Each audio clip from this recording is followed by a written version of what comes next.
दुनिया की सबसे मजबूत फौज को ऐसा थप्पड़ मारेंगे कि वो दोबारा उठ नहीं पाएगी। एक अहम बयान आयतुल्लाह खामनई की जानिब से सामने आया है। आमिर रज़ा से इस बयान के बारे में बात करते हैं। आमिर भाई, आयतुल्लाह खामनई बड़ा सख्त बयान आया है अमेरिका के लिए। ये बयान ऐसे वक्त में क्यों सामने आया जब एक जानिब मुज़ाकरात हो रहे हैं? देखिए, इसमें अगर इस बात पर जाएंगे कि मुज़ाकरात हो रहे हैं और मुज़ाकरात ख़त्म भी हो गए हैं और जिसमें दोनों फ्रीक हैं ना आमने सामने भी नहीं आए हैं। एक तरफ से एक पर्चा आया है जिस पर एक सवालनामा है और उस सवालनामे से कहा है कि इसको फिल करके लाओ। इसको अगर आप मुज़ाकरात कहते हैं, इसको अगर आप ये कहते हैं कि ये बड़े कामयाब हैं और ये जंग को टाल देंगे, तो ये गलत है। अभी 3-4 दिन पहले मैंने आपसे कहा था कि अमेरिका को ईरान के अंदर से सपोर्ट हासिल है। शायद आपको याद है या नहीं याद है? नहीं, नहीं, बिल्कुल आपने ये बात की। अच्छा, वो जिस ग्रुप की सपोर्ट हासिल है, उसी ग्रुप को अगर मैं किसी मुबालगा राई में या झूठ में नहीं हूँ, तो मैं ये समझता हूँ कि उसके पीछे उनके सदर और उनके ये जो वज़ीर ख़ारजा हैं, ये भी उसमें शामिल हो सकते हैं। ये मैं कोई ऐसा इल्ज़ाम नहीं लगाना चाहता, लेकिन कन्फ्लिक्ट ऑफ नज़रियात है। देखें, एक तरफ अमेरिका के साथ जो है कुछ लोग चाहते हैं कि अमेरिका के साथ किसी न किसी तरह से बाइंडिंग हो जाए और अमेरिका के जो मुतालबात हैं उनको तस्लीम कर लिया जाए।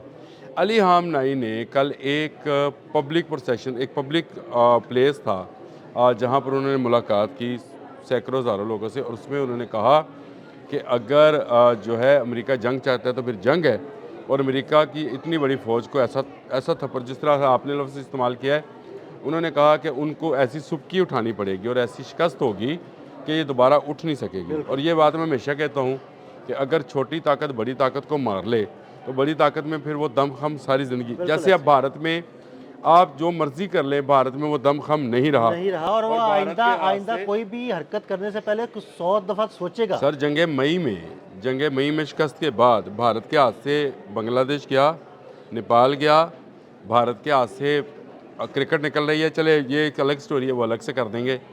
लेकिन ये मामला जो है, अली खामनई ने एक तरह से शटअप कॉल दी है और अमेरिका से कहा है, और उन्होंने उनसे जब ये सवाल किया गया कि अमेरिका के तो बहुत बड़े बहरी भेड़े आ रहे हैं और वो बड़े ताकतवर हैं और जदीद उनके पास चीज़ें हैं, तो उन्होंने कहा कि बहरी भेड़ा बिल्कुल उनका बहुत ज़्यादा तरक्की याफ्ता है, लेकिन उसको तबाह करने के लिए भी उससे ज़्यादा तरक्की याफ्ता शक्ल हो सकती है। यानी ये उन्होंने इशारतन कह भी दिया कि इन बहरी भेड़ों को डबोया जा सकता है, और अगर एक भी बहरी भेड़ा डबोया ना भी गया, नकारा ही बना दिया नकारा गया, बना दिया गया, मिसाइल एक भी हिट आप हो ये गया तो समझें आप समझे कि आपका आपकी क्या। कई साल की मेहनत जो है ना वो समुंदर बंद हो अब गई। ईरान के अंदर पासदारान इनकलाब का एक ऐसा ग्रुप है जिसको लीड अली खामनई कर रही है, जो कि ईरानी आइडियोलॉजी यानी इस्लामिक आइडियोलॉजी है, लेकिन चले इसको ईरानी आइडियोलॉजी बोल देते हैं। ईरानी आइडियोलॉजी को लीड कर रहे हैं। और दूसरा, वो तरक्की पसंद तबका है जिनकी बूदोबाश, जिनका चलना फिरना, जिनका बोलना आपको भी नज़र आता है कि वो ज़्यादातर यूरोपियन स्टाइल में, और उनमें से कुछ लोग जो हैं पढ़ के भी बाहर से आए हुए हैं, ऐसा भी नहीं है। और वो लोग जो हैं वो ये चाहते हैं कि ये अमेरिका के तमाम वो मुतालबात जो वो पर्चा दिया गया है उसको कर दे दिया जाए। आप मुझे सिर्फ एक बात सिर्फ समझा दें, अब्बास अरागची साहब की तरफ से बयान आया कि बड़े मुस्बत मुज़ाकरात हो रहे हैं और हम कोशिश कर रहे हैं कि वो जो चीज़ें हमसे कही गई हैं उस पर हम एक मसवदा तैयार कर। ये मसवदा नहीं कहा गया, ये एक शीट दी गई है कि भाई ये टिक करके लाओ कि तुम किस किस जगह पे सरेंडर हाँ जी। करने लगे हो। अब ये अली खामनई को मनवाएंगे या मनाएंगे, जो भी करेंगे, उनको इस बात पर लाया जाएगा कि भाई ये चीज़ें उन्होंने लिख के दी हैं। ना डोनाल्ड ट्रंप सामने आया, ना उसका दामाद सामने आया, ना उनका वो जो वहाँ पर सफारती नुमाइंदा था वो सामने आया। एक होटल के अंदर, जिस होटल के अंदर ईरानी सफ़ीर मौजूद था, ख़बर ये है उस होटल के अंदर तक कोई अमेरिकन दाखिल नहीं हुआ, सही। ताकि ये ना कहा जाए कि अमेरिका को कोई बंदा अंदर दाखिल नहीं हुआ। अब मैं ये नहीं कह रहा कि उनका कोई वफ्द, कोई अमेरिकन अंदर दाखिल नहीं हुआ, कि ये ना कहा जाए कि अमेरिकन ये मुज़ाकरात कर रहे हैं, अमेरिकन डिक्टेट कर रहे हैं। अब बात अली खामनई की बात को ज़रा समझें भाई, वो डिक्टेट करने पे आ गए हैं और वो एक पर्चा देते हैं कि जाओ ये मसवदा तैयार करके लाओ, तुम इसमें से कौन कौन सी बातें टिक करते हो। जैसे वो MCQs नहीं आते हैं हाँ जी। पेपर के अंदर, आप टिक हाँ करें, जी। ये करूँगा, ये नहीं करूँगा, ये करूँगा, ये नहीं करूँगा, ये करूँगा, ये नहीं करूँगा। अली खामनेई ने जो ये बात की है ये उसने बिल्कुल उसी ईरानी आइडियोलॉजी के तहत की है, उसी इस्लामिक आइडियोलॉजी के तहत की है जिसमें सरेंडर करने से शहीद होना जो है ज़्यादा अफजल समझा जाता है। और ये शहादत का मफहूम मेरा ख्याल है इस वक्त ईरानियों से ज़्यादा कोई नहीं समझता है। यानी आपके कहने के मुताबिक भाई सरेंडर नहीं करेंगे, शहीद हो जाएंगे। देखिए पहली बात तो ये है, उन्होंने कहा कि हम इसको छोड़ेंगे नहीं, और ये तरीक़ाकार क्या होगा, वो किस तरह से इख्तियार किया जाएगा, और ईरानी जो है लोगों को कैसे बचाया जाएगा और जंग को टाला कैसे जाएगा, मैं ये समझता हूँ इस मामले में मेरी अपनी राय है अली खामनेई का स्टांस बिल्कुल ठीक है कि आप अग्रेसिव रहें। अगर आप डिफेंसिव होंगे तो वो आप पर चढ़ दौड़ेगा। ये तगूती कुव्वतों की ये बहुत बड़ी निशानी होती है।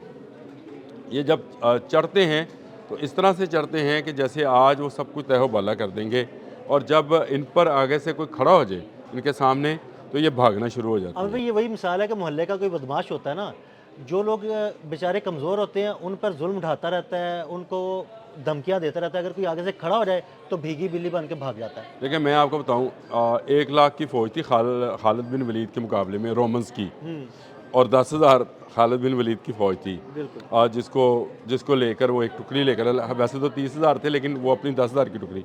इस 10,000 बंदे ने वो काम किया था कि रोमन्स आज तक, आपने कभी फिर रोमन एम्पायर देखी नहीं। बिल्कुल ऐसे ही, बिल्कुल ऐसे ही। ये जो मैं बात कहता हूँ ना, जब छोटी कुव्वत बड़ी कुव्वत को मार लेती है ना, ये तारीख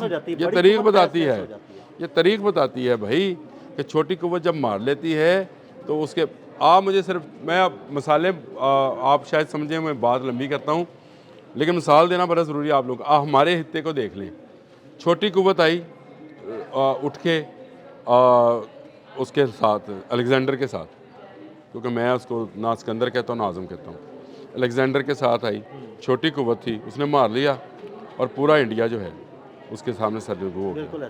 छोटी कुव्वत आई यहाँ से अफ़गानिस्तान से इंडिया को मार लिया, इंडिया पे हुक्मरान हो गया। जब छोटी कुव्वत हुक्मरान बन जाती है तो फिर वो बड़ी कुव्वत जो है उसके सामने सरनगू होती है। ईरान को सरनगू नहीं होने दिया जाएगा, मैं ये आपको बता रहा हूँ। और ये वो आइडियोलॉजी है जो इस्लाम आने से पहले भी ईरानियों में मौजूद थी। इसकी मैं बड़ी तारीख बयान कर चुका हूँ, मैं आहिस्ता आहिस्ता करता भी रहता हूँ ताकि लोगों को ये समझ आए कि ईरान में क्या डिफरेंस है बाकी ममालिक से। ये सरेंडर करना नहीं जानते हैं, इनको इनकी सृष्टि के अंदर ये चीज़ें लड़ना जानते हैं, इनकी सृष्टि में शामिल है मुकाबला करना। हाँ बिल्कुल, और अपने आप को बचाना।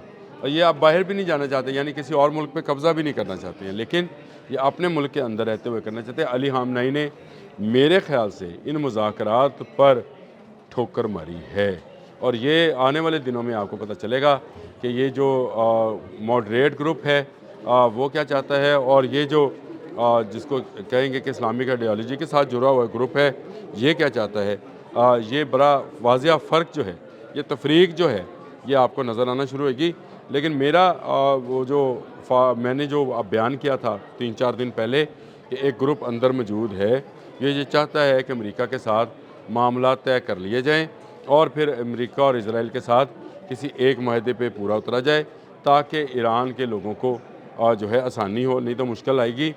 देखें अली खामनेई जिस आइडियोलॉजी को लीड कर रहे हैं उसमें इसको मुश्किल नहीं समझा जाता, उसमें इसको इम्तहान समझा जाता है। अब ये बहुत बड़ा फ़र्क है मुश्किल और इम्तहान में।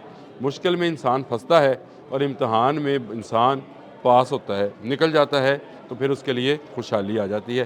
तो मैं ये जो बात बार बार कहता हूँ, बार बार समझाता हूँ कि ईरान इस वक्त मिडल ईस्ट की शील्ड है। ये सरनगू हुई तो पूरा मिडल ईस्ट जो है तगूती कुव्वतों के हाथ में चला जाएगा। बहुत शुक्रिया आमिर रज़ा जी। बिल्कुल आमिर रज़ा ने बड़ी तफसील के साथ अली खामनेई के इस बयान पर रोशनी डाली। अदील अहमद और आमिर रज़ा को इजाज़त दीजिएगा। अल्लाह हाफ़िज़।